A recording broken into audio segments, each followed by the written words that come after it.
ডিম ছাড়াই সুজি দিয়ে এত সুন্দর কেক বানানো যায়, না দেখলে বিশ্বাসই করবেন না। খুব স্পঞ্জি নরম তুলতুলে কেক বানানো যায় শুধুমাত্র সুজি দিয়ে।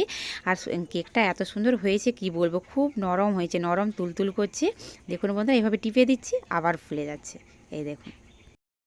নমস্কার বন্ধুরা, মিলি অ্যান্ড মম কিচেনে সবাইকে অনেক অনেক স্বাগত জানিয়ে আবারও চলে এলাম ডিসেম্বরের স্পেশাল কেকের রেসিপি নিয়ে। তো আজকে বন্ধুরা সুজির কেক বানিয়ে দেখাবো, ডিম ছাড়াই খুব স্পঞ্জি নরম তুলতুলে কেক বানিয়ে দেখাবো। তো আপনারা প্লিজ প্রথম থেকে শেষ অবধি পুরো ভিডিওটা দেখতে থাকুন। আশা করছি আজকের ভিডিওটা আপনাদের অনেক বেশি ভালো লাগবে। এখানে আমি একটা বাটি মেপে দেখুন বন্ধুরা 1 বাটি সুজি নিয়েছি। কেক বানাতে গেলে সবকিছুর পরিমাপগুলো ঠিকঠাক নিতে হবে।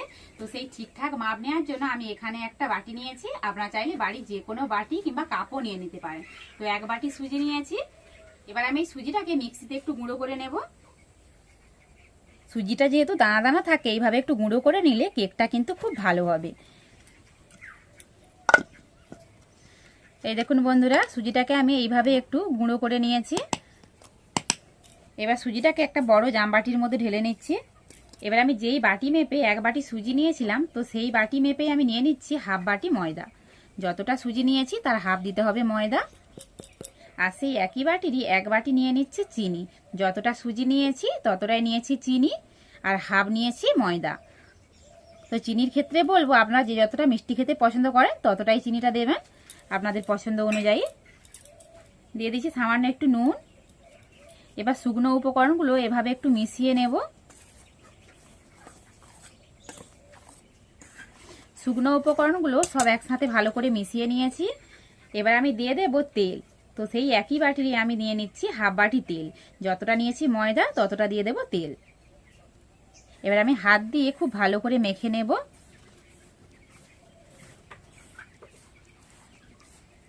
হাত দিয়ে আমি খুব ভালো করে মেখে নিয়েছি। এবার আমি দিয়ে দেব সেই একই বাটিরই 1.5 বাটি দুধ। দুধটাকে আমি জাল করে আগে থেকে একটু ঘন করে নিয়েছি। তো এখন কিন্তু দুধটা পুরোপুরি ঠান্ডা আছে। কেক বানাতে গেলে গরম কিংবা ঠান্ডা জিনিস ব্যবহার করা যাবে না। আপনারা চাইলে দুধের পরিবর্তে এখানে জলও দিতে পারেন। এই যে 1.5 বাটি নিয়েছি দুধ। এবার আমি সবকিছু খুব ভালো করে মিশিয়ে নেব। এখন ব্যাটারটা কিন্তু অনেকটাই পাতলা মনে হতে পারে, কিন্তু সুজিটা যেহেতু আছে, এটাকে ঢাকা দিয়ে যখন আমি আধ ঘন্টা মতো রেখে দেবো, তখন সুজিটা কিন্তু অনেকটাই ফুলবে। তখন কিন্তু ব্যাটারটা অনেকটাই ঘন হয়ে যাবে। তো আমি দুধটা দিয়ে খুব ভালো করে মিশিয়ে নিয়েছি। এবার আমি ঢাকা দিয়ে এটাকে আধ ঘন্টা রেখে দেবো। কেক বানানোর জন্য আমি এরকম একটা অ্যালুমিনিয়ামের পাত্র নিয়েছি। আপনারা চাইলে বাড়ির যে কোনো পাত্রে কেকটা বানিয়ে নিতে পারেন। তো সেই পাত্রের তলার মাপ করে দেখুন বন্ধুরা, আমি এরকম একটা কাগজ কেটে নিয়েছি। এবার খুব ভালো করে তেল মাখিয়ে নেব। কাগজের ওপরে, নিচে এবং পাত্রের 4 সাইডে খুব ভালো করে তেলটা লাগিয়ে নিতে হবে। এদিকে আধ ঘন্টা হয়ে গেছে। আর দেখুন বন্ধুরা, সুজিটা আগে থেকে কতটা ফুলেছে দেখুন। আগে কিন্তু অনেকটাই পাতলা মনে হচ্ছিল, এখন দেখুন কতটা ঘন হয়ে গেছে। দেখুন। এবার আমি এটাকে খুব ভালো করে একটু ফেটিয়ে নেব। যত ভালো ফেটানো হবে কেকটা কিন্তু ততটাই ফুলবে। তো এটাকে আমি বেশ কিছুক্ষণ সময় ধরে খুব ভালো করে ফেটিয়ে নিয়েছি। আর দেখুন বন্ধুরা, কেকের ব্যাটারের ঘনত্বটা এই দেখুন। তো এরকম ঘনত্বে এটা তৈরি করে নিতে হবে। খুব পাতলা হলেও হবে না, আবার খুব যদি বেশি মোটা হয়ে যায় তাহলেও হবে না। এরকম ব্যাটারটা ঠিকঠাক রাখতে হবে। আপনারা যদি পরিমাপগুলো ঠিকঠাক সঠিক মাপ করে নেন, তাহলে দেখবে আপনাদেরও ব্যাটারটা কিন্তু ঠিকঠাক এরকমই ঘনত্বের হবে। খুব পাতলাও হবে না, আবার খুব গাঢ়ও হবে না। তাও যদি কোনো কারণে একটু হালকা হয়ে যায়, মানে পাতলা হয়ে যায়, মানে ওই যে হাফ বাটি করে নিলাম হচ্ছে ময়দা, হাফ বাটি তেল, তো হাফ বাটির ওই যে আন্দাজটা ঠিকঠাক যদি করতে না পারেন, তাহলে হয়তো কোনো সময় দেখবেন যে এটা একটু হয় পাতলা হয়ে গেছে বা হালকা একটু টাইট হয়ে গেছে। সেক্ষেত্রে যদি পাতলা হয়ে যায় বন্ধুরা, অল্প একটু ময়দা মিশিয়ে নেবেন। কারণ হচ্ছে সুজি আর মেশাতে যাবেন না, কারণ সুজিটা তো ফুলতে সময় যায়। অল্প একটু ময়দা মিশিয়ে নেবেন। আর যদি দেখেন যে একটু টাইট হয়ে গেছে, তাহলে অল্প করে একটু দুধ কিংবা জল মিশিয়ে ঘনত্বটা এরকম করে নিতে হবে। এবার আমি ব্যাটারের মধ্যে দিয়ে দেবো এই যে 1 প্যাকেট ইনো নিয়েছি, ইনোটা দিয়ে দেবো। ইনোটা দিলে কেকটা কিন্তু খুব সুন্দর ফুলবে। আপনারা চাইলে ইনোর পরিবর্তে বেকিং পাউডার আর বেকিং সোডাও এখানে দিতে পারেন। তো এখানে আমি 1 প্যাকেট পুরো ইনোটাই দিয়ে দেবো। আর আপনারা যদি বেকিং সোডা বা বেকিং পাউডার দেন, সেক্ষেত্রে বলবো বেকিং পাউডারটা দেবেন হাফ চামচ, আর বেকিং সোডা দেবে তারও হাফ। 1 চামচ দিয়ে দিচ্ছি ভ্যানিলা এসেন্স। আপনারা চাইলে এখানে এলাচের গুঁড়োও দিতে পারেন। ইনোর ওপর ভ্যানিলা এসেন্সটা দেওয়ার পর দেখুন বন্ধুরা কেমন ফুলে উঠছে। আর এখানে আমি কিছু ড্রাই ফ্রুটস নিয়েছি, এই যে নিয়েছি কিছু চেরি, আমন্ড বাদাম, আর নিয়েছি কাজু আর কিশমিশ। আপনারা আপনাদের বাড়ি যে কোনো এখানে ড্রাই ফ্রুটস ব্যবহার করতে পারেন। তো এর উপরে একটু ময়দা ছড়িয়ে নিচ্ছি। ময়দাটা আমি খুব ভালো করে সমস্ত গায়ে মাখিয়ে কেকের ব্যাটারের মধ্যে দিয়ে দেব। এইভাবে একটু ময়দা মাখিয়ে দিলে এগুলো কিন্তু তলাতে চলে যাবে না, সমানভাবে চারিয়ে থাকবে পুরো কেকটার মধ্যে। এবার আমি আলতো হাতে এটাকে একটু সব কিছুর সাথে মিশিয়ে নেব। এবার আর খুব বেশি ফেটানো যাবে না, যেহেতু ইনোটা দিয়ে দিয়েছি আর খুব বেশি ফেটানো যাবে না, হালকা একটু মিশিয়ে নিলেই হবে। আলতো হাতে এটাকে একটু মিশিয়ে নিয়েছি। তো কেক বানানোর জন্য পুরো ব্যাটারটা আমার রেডি। এবার আমি সরাসরি কেক টিনের মধ্যে ঢেলে নেব। তো আগে থেকে আমি তেল মাখিয়ে এটা রেডি রেখেছিলাম।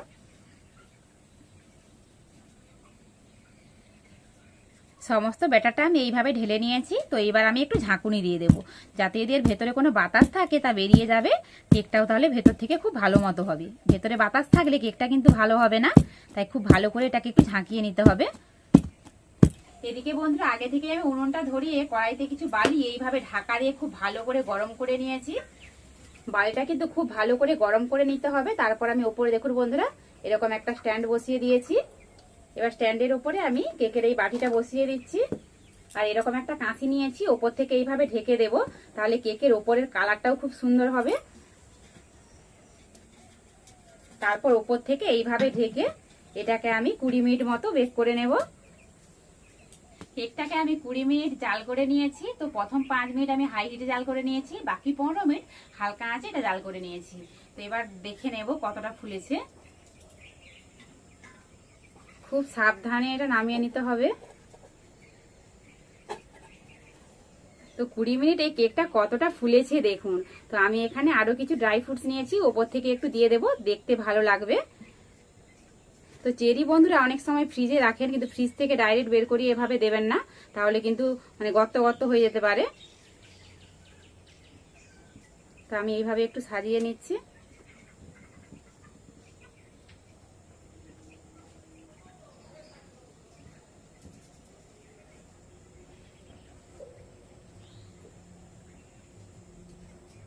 আমি কেকটাকে এইভাবে একটু সাজিয়ে নিয়েছি, আবার ওপর থেকে এইভাবে ঢেকে দেব।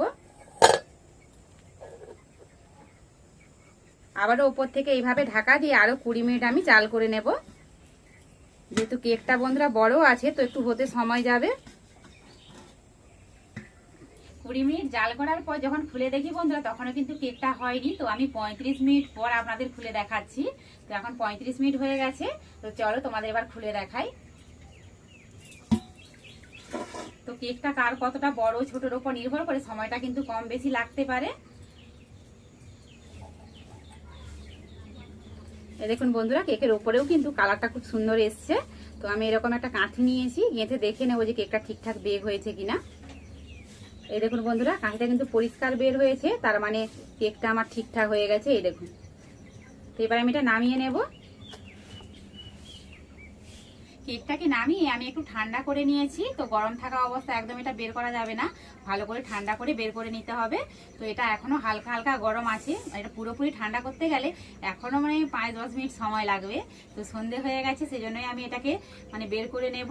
পুরোপুরি ঠান্ডা না হলেও কিন্তু অনেকটাই ঠান্ডা হয়ে গেছে। আর আজকে বন্ধুরা কেকটা বানাতে অনেকটাই সময় লেগে গেছে। কেকটা একটু বড় আছে, সেজন্য বানাতে অনেকটাই সময় লেগে গেছে। তো ছুরি দিয়ে চার সাইডটা এইভাবে একটু ঘুরিয়ে নিচ্ছি। এবার আমি প্লেটের মধ্যে এইভাবে উল্টে নেব।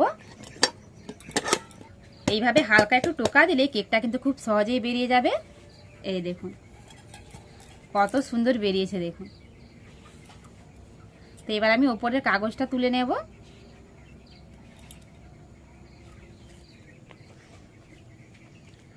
কত সুন্দর কেকটা হয়েছে, একটুকুনো কিন্তু পুড়ে যায়নি। দেখুন কত সুন্দর উঠেছে, কাগজটাও খুব সুন্দর উঠে যাচ্ছে দেখুন। আর সাইডটা দেখুন বন্ধুরা কত সুন্দর কালারটা হয়েছে। এই দেখুন।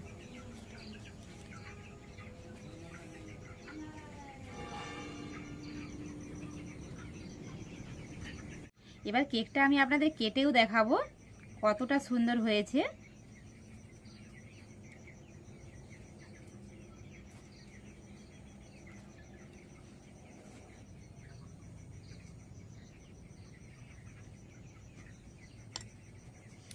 এই দেখুন বন্ধুরা, কেকটা কত সুন্দর হয়েছে। তো গরম আছে বলেছিলাম, সেই জন্য ভাব উঠছে। এই দেখুন বন্ধুরা, এখনও কেকটা গরম আছে আর কতটা ফুলেছে দেখুন। আর চার সাইডটা দেখুন বন্ধুরা কত সুন্দর। এই যে চেরিগুলো কেন মাঝখানে আছে, চেরি কিশমিশ, এ দেখুন কত সুন্দর মাঝখানেও এগুলো আছে, তলাতে কিন্তু চলে যায়নি, দেখুন মাঝখানেও আছে। এভাবে একটু ময়দা মাখিয়ে দেবেন, তাহলে দেখবে সমানভাবে চারিয়ে থাকবে। আর কতটা নরম হয়েছে দেখুন, পুরো স্পঞ্জি নরম তুলতুল করছে, দেখুন কতটা নরম হয়েছে। এইভাবে টিপছি, দেখুন আবার ফুলে যাচ্ছে, একদম স্পঞ্জি হয়েছে। দেখুন এইভাবে টিপছি আবার ফুলে যাচ্ছে। আর পেছনটাও পুড়ে যায়নি, সাইডটাও দেখুন বন্ধুরা খুব সুন্দর হয়েছে। এ দেখুন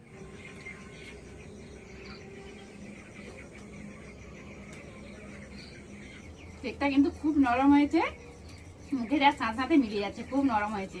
আর সাপটাও বন্ধুরা দারুণ হয়েছে। এই যে দুধ দিয়ে মেখেছি, আর দুধটা বন্ধুরা একদম মেরে ক্ষীর করে নিয়েছিলাম, আমরা লাল হয়ে গেছিল, তো দারুণ স্বাদ লাগছে। তো ডিম ছাড়াই বন্ধুরা ভাবুন সুজির কত সুন্দর কেক। তো ডিসেম্বরে নয় শুধু বন্ধুরা, বছরে যে কোনো দিন যে কোনো সময় কেক বানিয়ে কিন্তু খাওয়া যায়। তো আপনারা বাড়িতে অবশ্যই যেভাবে দেখালাম সঠিক মানে পরিমাপগুলো, তো সেইভাবে বাড়িতে অবশ্যই একবার বানাবেন, দেখবেন আপনাদের কেকগুলো এরকমই পারফেক্ট হবে। তো আশা করছি বন্ধুরা আজকের ভিডিওটা আপনাদের অনেক বেশি ভালো লেগেছে। ভালো লেগে থাকলে প্লিজ চ্যানেলটি সাবস্ক্রাইব করবেন আর প্রচুর প্রচুর শেয়ার করবেন। আজ এই পর্যন্ত, দেখা হচ্ছে আবার নেক্সট ভিডিওতে। সবাই সুস্থ থাকবেন, সাবধানে থাকবেন, টাটা।